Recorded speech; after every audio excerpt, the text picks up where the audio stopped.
encontraram? Então vamos ler.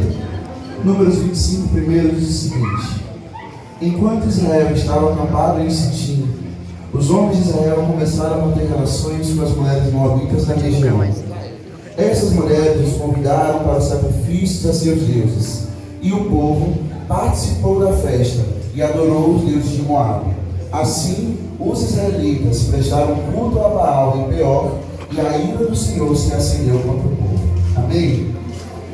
Meus irmãos, eu tenho um costume muito pessoal de fazer a mesma oração, e como orar não quer mais, eu convido os irmãos a orarem mais uma vez. Sentados nele, no seu lugar, feche seus olhos, vamos orar. Senhor Jesus, nosso amigo, nosso Deus, muito obrigado, Senhor, pela sua misericórdia, pela sua graça, pela sua presença, Pai. Neste momento, Senhor, nós ansiamos ouvir o som da sua voz, Jesus, pois a sua voz é poderosa, a sua voz transforma vidas, a sua voz derruba os grandes cegos do Líbano, a sua voz, Jesus, é como trovão, Jesus. E nessa noite, o que nós queremos, Pai, o que nós desejamos, é ouvir o som da sua voz, guardar as tuas escrituras, Pai, e não pecar contra ti, Senhor. Obrigado pela misericórdia e bondade que nos segue, em nome do teu filho amado Jesus. Amém. Glória a Deus, Jesus.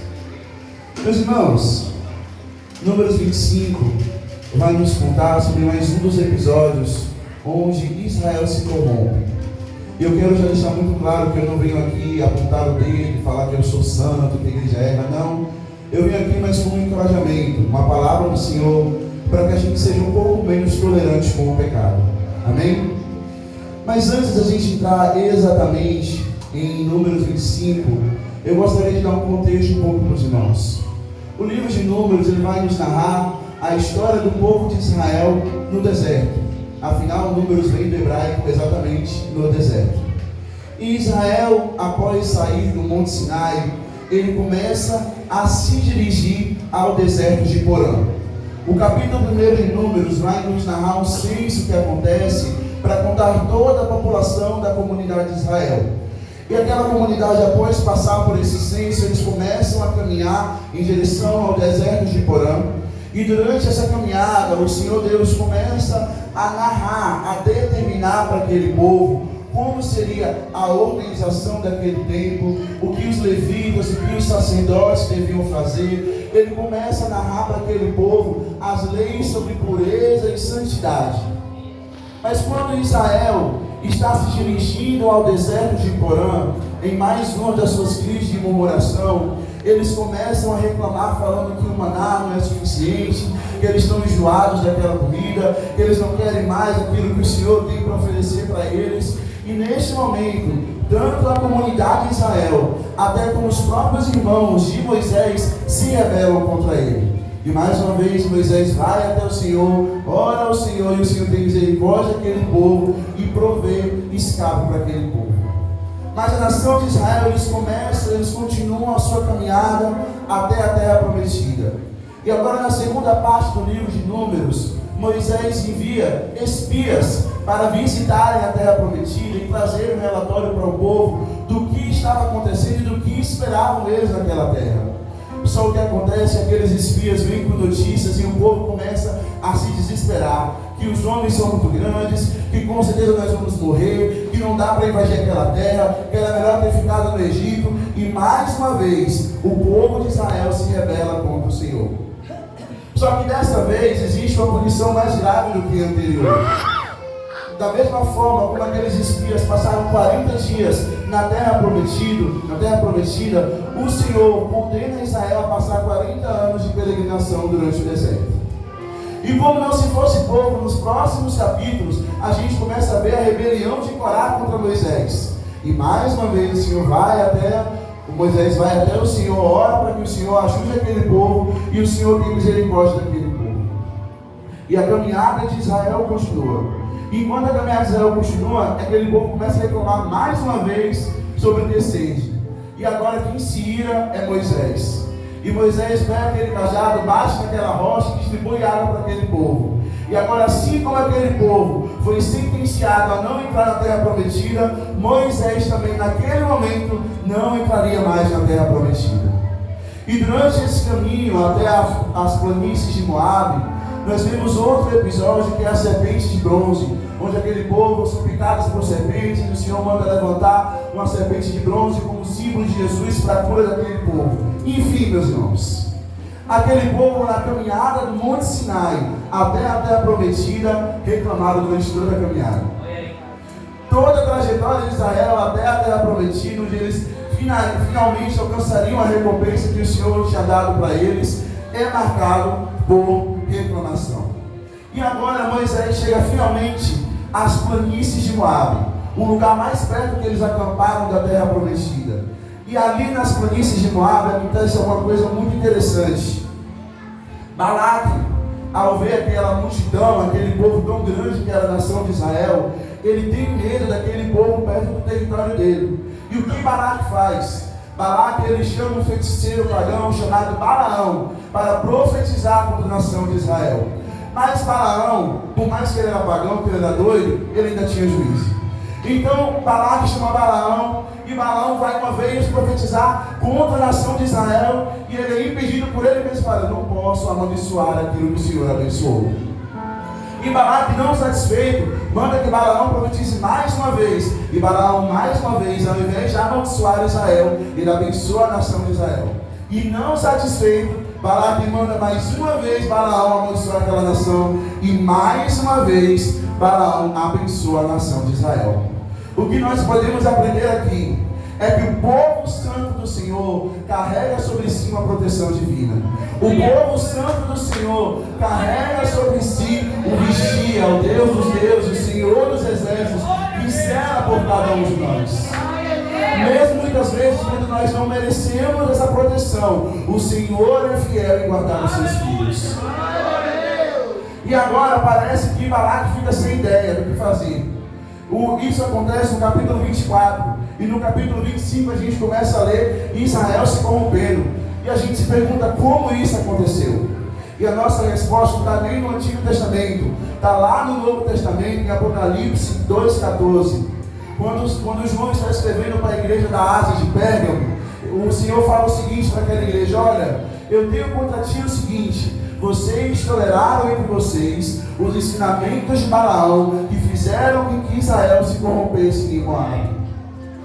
Balaão, ele tinha juízo para não profetizar contra Israel, mas mesmo assim Balaão ensinou a Balaque como corromper o povo de Israel.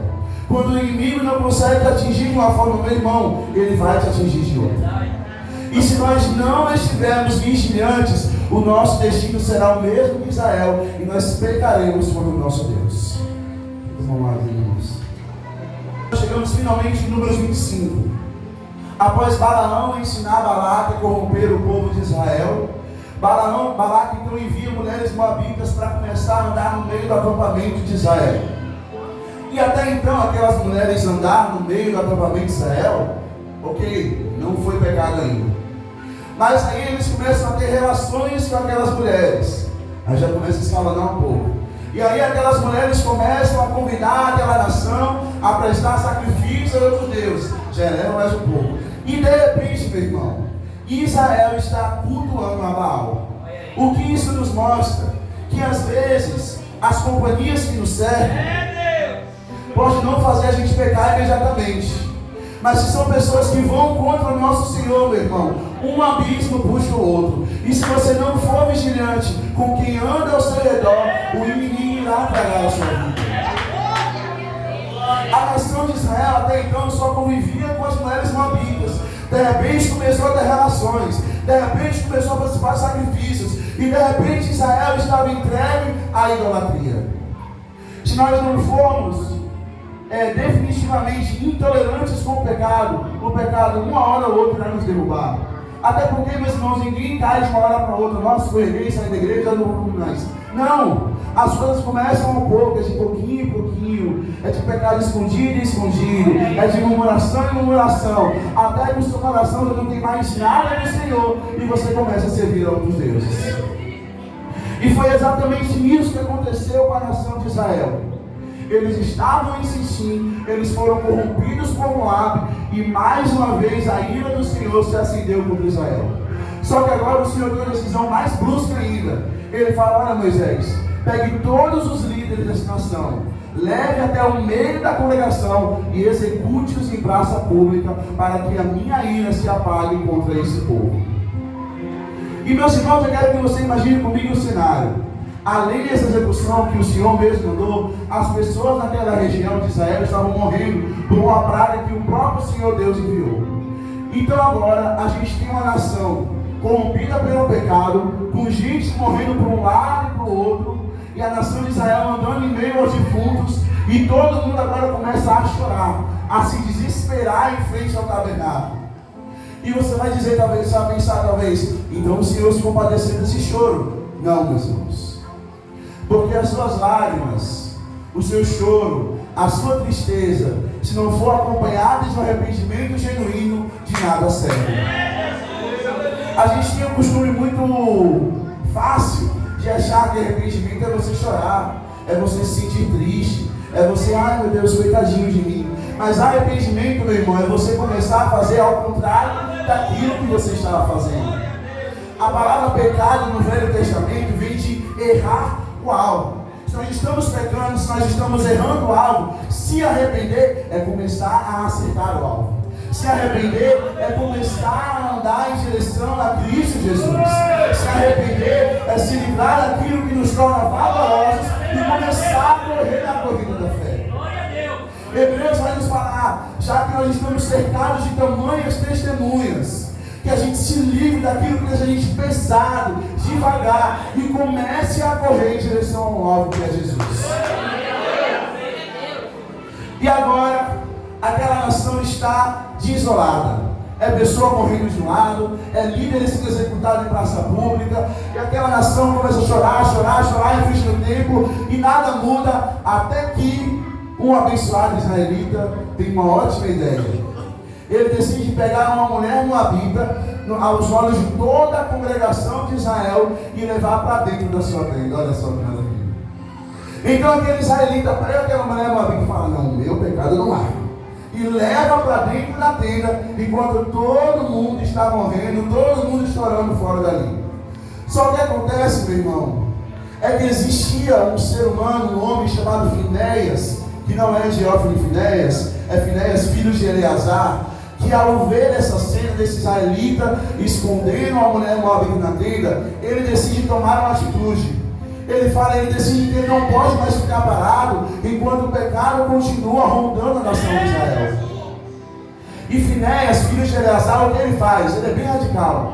Ele pega uma lança, ele corre atrás daqueles dois, ele entra na tenda e ele perfura aqueles dois com um golpe só, e os dois morrem. E o que acontece? A praga é encerrada. Meu irmão, vou te esclarecer mais, talvez você não tenha entendido. Até quando nós vamos ser tolerantes com o pecado? Até quando pessoas vão ter que morrer para a gente tomar uma atitude de cristão e começar a agir como filhos de Deus? O pecado, meu irmão, desde a criação do mundo, não tem trazido nada bom para a nossa humanidade. A violência, a guerra, a destruição, a falta de amor, a falta de compaixão, e nós olhamos ainda para isso, continuaremos servir ao pecado? Não. Essa não pode ser a nossa decisão. E assim como Finéias, filho de Eleazar, a gente passa a denunciar o pecado ao invés de escondê-lo. A gente precisa ter uma troca de mentalidade em começar a denunciar as coisas que estão erradas, começar a jogar as coisas que estão para fora, que aí sim nós vamos experimentar a presença do Senhor Jesus.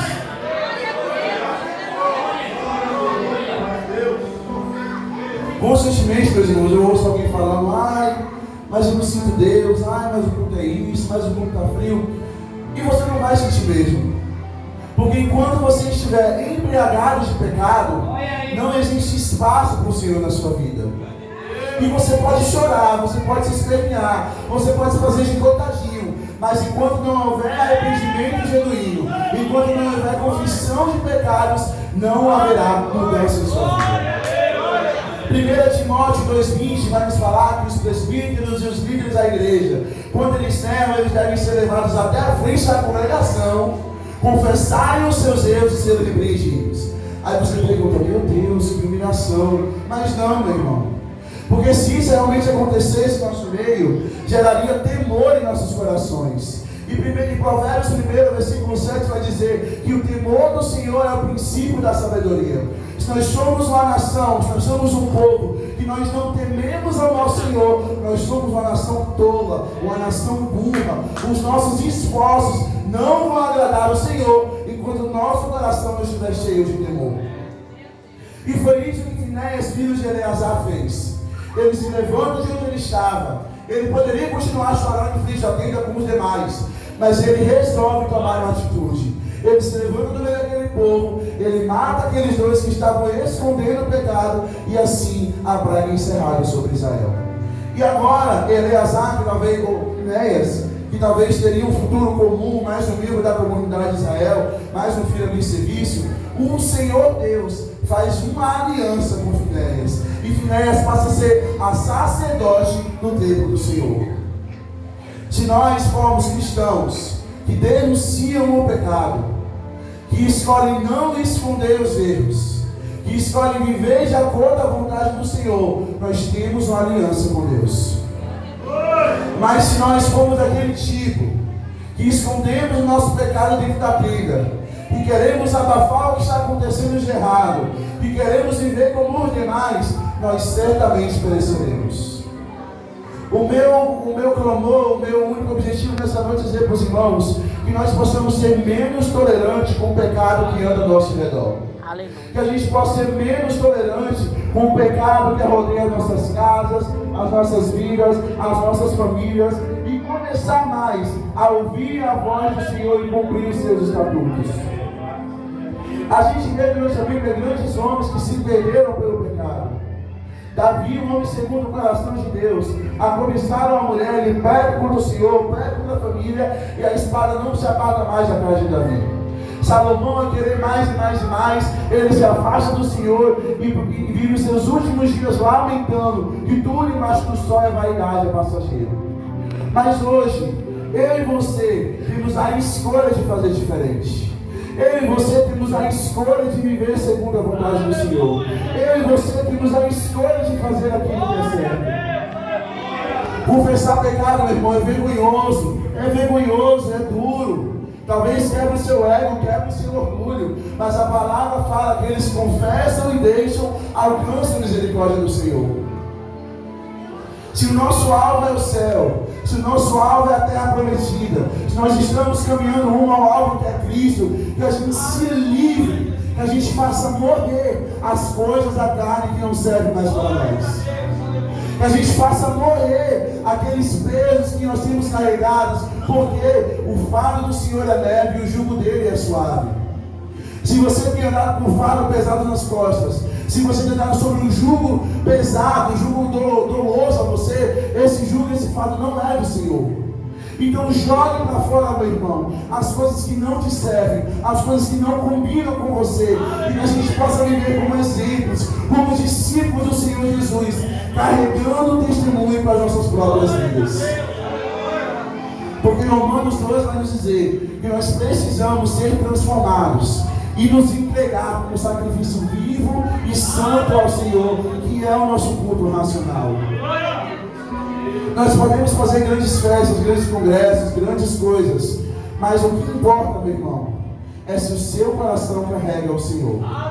O que vai importar naquele dia para o Senhor te conhecer é se você foi fiel a Ele aqui na terra. É se você foi fiel às coisas básicas. E o que são as coisas básicas? É a Bíblia, é a oração, é o jejum, que parece que é algo anormal, mas não é.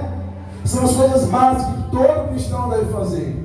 Então que nesta noite nós possamos rever os nossos princípios, rever os nossos conceitos e passar a servir o Senhor como Ele deve ser servido, com temor, com obediência, com santidade e fidelidade ao Senhor. Amém? Que as mãos ao Senhor.